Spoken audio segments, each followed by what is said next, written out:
हो आप सब? उम्मीद करती हूँ सभी बच्चे एकदम मस्त झकास और जबरदस्त यहाँ पे होंगे।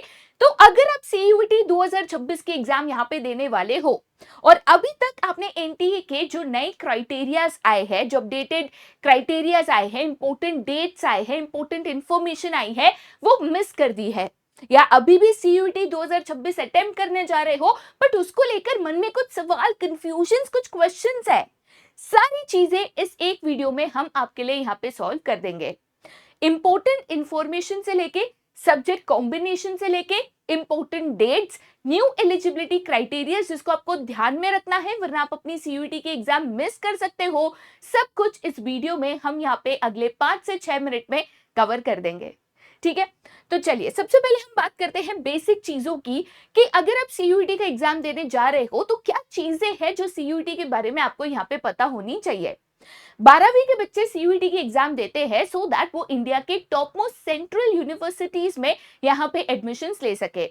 दिल्ली यूनिवर्सिटी की बात करो, बीएचयू की बात करो, जेएनयू की बात करो, बहुत सारी टॉप मोस्ट सेंट्रल यूनिवर्सिटीज में आज एडमिशंस लेने के लिए सीयूईटी एग्जाम देना कंपलसरी हो चुका है। सीयूईटी के बेसिस पे वो आज एडमिशंस दे रहे हैं। अगर आप टारगेट कर रहे हो प्राइवेट यूनिवर्सिटीज जिसमें सीयूईटी मैंडेटरी नहीं है तो वहां पे आपके क्लास 12 के बोर्ड एग्जाम्स के मुताबिक आपको यहाँ पे उसके परसेंटेज के बेसिस पे या मार्क्स के बेसिस पे एडमिशन मिल जाएगा। ठीक है, चलिए तो अगर आप यहाँ पे सीयूईटी देना चाहते हो, सीयूईटी कौन कंडक्ट करता है, तो बेटा सीयूईटी ये जो एग्जाम है आपके लिए एनटीए कंडक्ट करता है ना। और एनटीए ने सीयूईटी कंडक्ट करते वक्त आपके लिए कुछ यहाँ पे बेसिक कंसेप्ट बनाया है। सीयूईटी की एग्जाम की अगर आप बात करोगे तो सीयूईटी एग्जाम देते वक्त आपको जो सब्जेक्ट्स चूज करने होते हैं, जो पेपर चूज करने होते हैं, उसमें बेसिकली 3 कैटेगरीज है। एक, आपको लैंग्वेज का पेपर यहां पे देना है। ठीक है, लैंग्वेज की बात करोगे तो बहुत सारे लैंग्वेजेस का ऑप्शन है, लेकिन आपको कौन सी लैंग्वेज देनी है ये प्लीज चेक करिएगा depending on the university and the eligibility criteria. For example अगर मैं दिल्ली यूनिवर्सिटी से बीबीए का कोर्स करना चाहती हूँ तो मुझे देखना होगा कि दिल्ली यूनिवर्सिटी में बीबीए का कोर्स करने के लिए क्या एलिजिबिलिटी क्राइटेरिया है, कौन से लैंग्वेजेस का पेपर मैं उसमें दे सकती हूँ। फॉर एग्जाम्पल बीएचयू से मुझे अगर बीएमएस करना है तो बीएचयू में बीएमएस का एलिजिबिलिटी क्राइटेरिया क्या है वो मुझे यहाँ पे देखना होगा। ठीक है, तो मुझे एक लैंग्वेज पेपर यहाँ पे चूज करना है। उसके बाद सबसे इंपॉर्टेंट चीज आ जाती है, that is your domain subject. Domain subject की बात करोगे तो वैसे तो एनटीए ने लास्ट ईयर डिक्लेयर कर दिया था कि भाई डोमेन सब्जेक्ट में कोई रेस्ट्रिक्शन नहीं है, ऐसा नहीं है कि आप क्लास 12 में जो पेपर दे रहे हो वही आप डोमेन सब्जेक्ट में पेपर यहाँ पे दो। लेकिन मेरा सजेशन ये होगा कि जब आप डोमेन सब्जेक्ट को यहाँ पे सिलेक्ट करते हो, for example last year Delhi university में एडमिशन के लिए उन्होंने सीसास पोर्टल यहाँ पे निकाला था, करेक्ट। उसमें लिटरली सब्जेक्ट मैपिंग का आपको यहाँ पे पार्ट था कि आपको मैचिंग करना था अपने जो सब्जेक्ट सीयूईटी में दिया है और आपका जो पेपर है क्लास 12 का उनमें मैचिंग करना था, मैच द फॉलोइंग करना था। तो अगर आप ये गलती कर देते हो, आपके क्लास 12 के पेपर जो है, मतलब जो सब्जेक्ट्स आपने चूज करे हैं उसके अलावा कोई डोमेन सब्जेक्ट आप चूज कर लेते हो, दिल्ली यूनिवर्सिटी जैसे यूनिवर्सिटीज में, कॉलेजेस में आपको यहाँ पे एडमिशन मिलने में दिक्कत हो सकती है।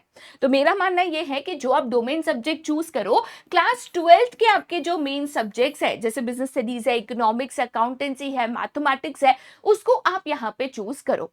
अगेन बहुत सारे ऐसे कॉलेजेस एंड कोर्सेज है जिसमें मैथमेटिक्स कंपलसरी है, बहुत सारे ऐसे कॉलेजेस एंड कोर्सेज है जिसमें अकाउंटेंसी एंड मैथमेटिक्स में ऑप्शन है। तो आपको देखना है कि आपको मैथ्स देना है या नहीं देना है। अगर आप क्लास 12 में नॉन मैथ स्टूडेंट हो लेकिन अगर यूनिवर्सिटी में एक पर्टिकुलर कोर्स के लिए मैथ्स कंपलसरी है, आपके पास कोई ऑप्शन यहाँ पे नहीं बच रहा है, समझे। दूसरी इंपॉर्टेंट चीज, जब भी आप डोमेन सब्जेक्ट की बात करो, अगेन आप कितने डोमेन सब्जेक्ट चूज करोगे ये डिपेंड करता है कि आप गैट माने तो जनरल एप्टीट्यूड टेस्ट का एग्जाम दे रहे हो या नहीं दे रहे हो। जनरल एप्टीट्यूड टेस्ट यहाँ पे ऑप्शनल हो जाता है क्योंकि बहुत सारे कॉलेजेस एंड यूनिवर्सिटीज जैसे दिल्ली यूनिवर्सिटी में बहुत सारे कॉलेजेस एंड कोर्सेज में एडमिशन के लिए गैट कंपलसरी नहीं है, एलिजिबिलिटी में कंसिडर नहीं किया जाता। तो आपके पास बेसिकली दो ऑप्शंस है। अगर मैं ऑप्शन 1 एंड ऑप्शन 2 की बात करूं तो बेसिकली आपके पास दो ऑप्शन है, राइट। आप सीयूईटी में मैक्सिमम कितने पेपर्स दे सकते हो? तो मैक्सिमम आप 5 पेपर दे सकते हो, जिसमें जाहिर सी बात है एक लैंग्वेज तो आप यहाँ पे चूज करोगे। मोस्ट केसेस में आपको इंग्लिश ही चूज करना होगा, क्योंकि मोस्ट ऑफ द कोर्सेज में एंड यूनिवर्सिटीज में वो इंग्लिश एज ए लैंग्वेज आपको यहाँ पे मांगते हैं। बट अगेन डिपेंड करता है आप कौन सा कोर्स करना चाहते हो, उसके बेसिस पे आप चूज कर सकते हो। ओके एक तो आपका लैंग्वेज हो गया। अब आपके पास दो ऑप्शन है, आप इसके साथ साथ 4 डोमेन सब्जेक्ट्स यहां पे चूज करिए, या फिर आप 3 डोमेन सब्जेक्ट्स प्लस एक जनरल एप्टीट्यूड टेस्ट को यहां पे चूज करिए। तो यहां पे भी 5 सब्जेक्ट हो गए, यहां पे भी 5 सब्जेक्ट आपके हो गए। सबसे पहले सवाल बच्चों का यही आता है कि मैम गैट की तैयारी करें कि ना करें। अगेन डिपेंड करता है कि आप कौन सी यूनिवर्सिटी एंड कोर्स में एडमिशन लेना चाहते हो। फॉर एग्जांपल मान के चलो कि आपकी यूनिवर्सिटी या जो कोर्स आप यहाँ पे चूज कर रहे हो उसमें एलिजिबिलिटी क्राइटेरिया है कि आपको एक लैंग्वेज देना है, ठीक है, एंड 3 डोमेन सब्जेक्ट्स आपको यहाँ पे देना है। For example business studies, economics and आपका अकाउंटेंसी। तो ये 4 सब्जेक्ट के बेसिस पे आपको यहाँ पे एडमिशन मिलेगा, राइट। तो उस केस में गैट देने में आपका कोई लॉस नहीं है। देखो माना कि बहुत सारे बच्चे जो दिल्ली यूनिवर्सिटी को यहाँ पे टारगेट कर रहे हैं वो कहेंगे कि भाई दिल्ली यूनिवर्सिटी में गैट तो मांगते नहीं है, या इस कोर्स में मुझे गैट नहीं चाहिए। बट अगर जनरल एप्टीट्यूड टेस्ट की वजह से आपके ऑप्शंस बढ़ जाते हैं तो आप एक तरीके से यहाँ पे सेफ खेल रहे हो। बट अगर आपको अश्योरिटी है कि नहीं, मैं जो कोर्स एंड कॉलेज चाहती हूँ, जो 10 ऑप्शन है 10 के 10 ऑप्शन में मुझे गैट नहीं चाहिए, तो मैं कहूंगी कि भाई ये एक्स्ट्रा सब्जेक्ट की तैयारी करने पे आप टाइम मत डालो, फिर जाकर आप ऑप्शन 1 को यहाँ पे चूज करो। तो क्या करना चाहते हो उसके लिए टॉप 10 कॉलेजेस या टॉप 20 कॉलेजेस की लिस्ट बनाओ। वो 20 कॉलेजेस में गैट चाहिए नहीं चाहिए वो देखो, अगर नहीं चाहिए तो उसके ऊपर मेहनत क्यों करोगे, राइट। जनरल एप्टीट्यूड टेस्ट की अगर आप बात करोगे तो उसमें logical reasoning, quantitative aptitude and current affairs, ये 3 टॉपिक्स के ऊपर ज्यादा से ज्यादा क्वेश्चंस यहाँ पे पूछे जाता है। ओके मेन अगर पेपर पैटर्न की बात करोगे, आपका 1 घंटे का पेपर होता है, 50 क्वेश्चन है कंपलसरी जो आपको यहाँ पे सॉल्व करने होते हैं। करेक्ट क्वेश्चन का आपका 5 मार्क मिलता है, मतलब 250 मार्क का आपका पेपर होता है। लेकिन यहाँ पे नेगेटिव मार्किंग होती है मेरे दोस्त, अगर गलत आंसर दे दोगे, ऐसा नहीं कि तुक्का तुक्का मार के आ गए, हर एक गलत आंसर के लिए -1 नेगेटिव मार्किंग आपकी यहाँ पे हो जाती है। समय बहुत कम होता है, ऑलमोस्ट 1 मिनट पर क्वेश्चन के आसपास आपको मिलता है। अब आप बोलोगे 60 मिनट में 50 क्वेश्चन करना है, भाई बहुत क्वेश्चंस लेंदी होंगे, डिफिकल्ट होंगे, जिसमें क्वेश्चन पढ़ने में ही आपका समय चले जाएगा। ओवरऑल डिफिकल्टी लेवल बहुत ज्यादा नहीं होती, बट बिकॉज समय कम है, स्पीड एंड कैलकुलेशंस की बहुत ज्यादा जरूरत पड़ती है, तो कंसेप्ट क्लैरिटी होना बहुत ही ज्यादा यहाँ पे इंपॉर्टेंट है, राइट। बाकी अगर आप सब्जेक्ट्स की बात करोगे, जैसे मैंने आपको बताया कि टोटल मैक्सिमम आप 5 पेपर यहाँ पे दे सकते हो, जिसमें से एक लैंग्वेज तो आपको देना है। बाकी जो 4 ऑप्शंस बचे उसमें अगर आप गैट देते हो तो 3 डोमेन सब्जेक्ट सिलेक्ट करोगे, गैट नहीं देते हो तो 4 डोमेन सब्जेक्ट्स आप यहाँ पे सिलेक्ट कर सकते हो। ये आपके मैक्सिमम नंबर ऑफ पेपर्स यहाँ पे है, ठीक है। दूसरी इंपॉर्टेंट चीज, जब मैं इंपॉर्टेंट डेट्स या मंथ की बात करूं, सीयूईटी का जो रजिस्ट्रेशन है वो फरवरी एंड या तो मार्च फर्स्ट वीक में यहाँ पे शुरू हो जाता है, राइट। तो फरवरी से आपको यहाँ पे ध्यान रखना है बाबू, ये समय पे आपका बोर्ड एग्जाम चल रहा होता है तो बहुत सारे बच्चे रजिस्ट्रेशन मिस कर देता है, तो आपको ये चीज का बहुत ही ध्यान रखना है। फेब एंड से आपका रजिस्ट्रेशन शुरू हो जाता है, मोस्ट केसेस में मार्च में आपका रजिस्ट्रेशन खत्म हो जाता है। उसके बाद अगर हम एग्जाम्स की बात करें तो आपके जो एग्जाम्स है मई 2026 में, ऑलरेडी एनटीए ने बोला है कि मई 2026 में आपके एग्जाम्स यहाँ पे शुरू हो जाएंगे। मई में शुरू होते हैं, जून फर्स्ट वीक तक आपके एग्जाम्स खत्म हो जाते हैं मैक्स टू मैक्स, और आपका जो रिजल्ट है वो जुलाई 2026 में अनाउंस यहाँ पे हो जाएगा। मोस्ट केसेस में फर्स्ट वीक ऑफ जुलाई तक आपका जो रिजल्ट है आप यहाँ पे एक्सपेक्ट कर सकते हो। तो मार्च से लेकर आप अगर देखोगे तो आपके फॉर्म फिलिंग, फॉर्म में करेक्शन जो भी करना है, विंडो ओपन रहेगा। उसके बाद आपके एग्जाम्स मई में होंगे, जून में एग्जाम खत्म होंगे एंड आपका रिजल्ट यहाँ पे जुलाई में आ जाता है। तो बोर्ड एग्जाम के बाद आपको बहुत ज्यादा समय सीयूईटी के प्रिपरेशंस के लिए नहीं मिलता है, ये चीज को दिमाग में पकड़ के चलो। ऐसा नहीं कि भाई 12वीं की तैयारी करते हैं बाद में सीयूईटी देखेंगे, ये एटीट्यूड लेके चलोगे तो नहीं चलेगा।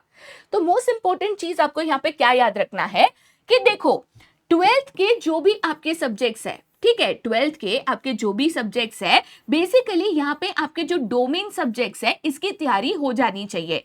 एनटीए ने बहुत क्लियरली बोला है कि आपको इसके लिए सीयूईटी के लिए एनसीईआरटी का रेफर करना है। मैं तो 10 बार नहीं, 100 बार नहीं, 1000 बार बोल चुकी हूं, इधर उधर किताबों के लिए मत भागो। एनसीईआरटी आपका ग्रंथ है, डायरेक्ट टू डायरेक्ट लाइन से लाइन क्वेश्चन यहां पे आपका आ जाता है, राइट। तो एनसीईआरटी से आपकी यहाँ पे प्रिपरेशंस करनी है, प्लस जितने ज्यादा से ज्यादा आप मॉक टेस्ट दे सको ये आपको देने की कोशिश करनी है, जिससे आपका टाइम मैनेजमेंट, आपकी जो स्पीड है, क्वेश्चन की डिफिकल्टी लेवल है, ये आपको यहाँ पे समझ में आए।